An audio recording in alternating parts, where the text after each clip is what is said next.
Kaalan Walker, who starred in Superfly, was sentenced to 50 years in prison for raping multiple women.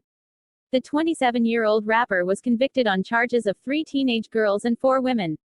The Los Angeles County District Attorney's Office stated that Walker had 3 counts of forcible rape, 2 counts of statutory rape, and 2 counts of rape while intoxicated.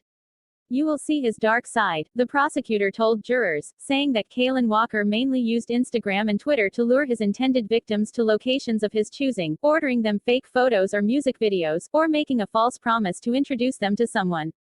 Something famous. Walker's lawyer, Andrew Flier, countered that his client, who he said was portrayed as a monster, was innocent of the charges.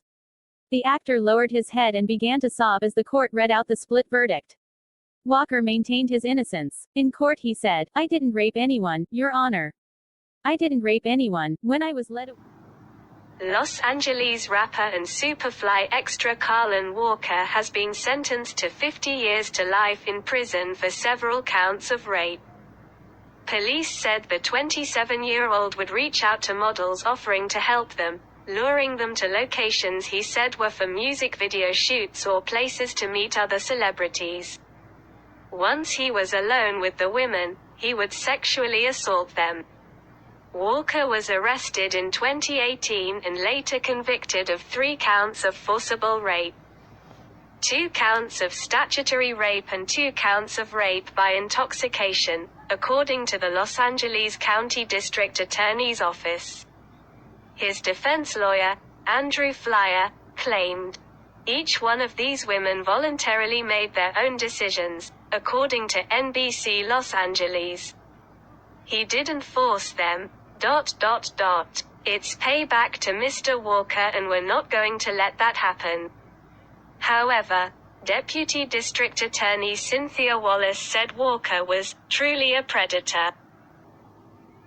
John Fetterman was never into the idea of defunding police.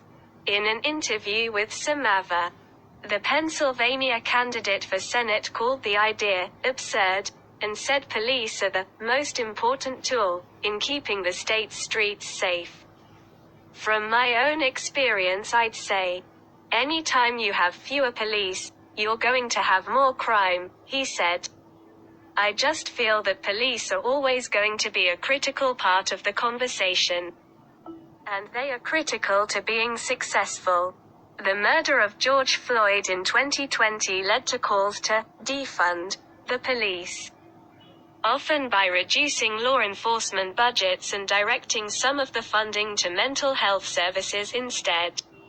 Fetterman, who was criticized for holding a black jogger at gunpoint in 2013 after believing he was involved in a shooting, said he had a good relationship with police when he was a mayor.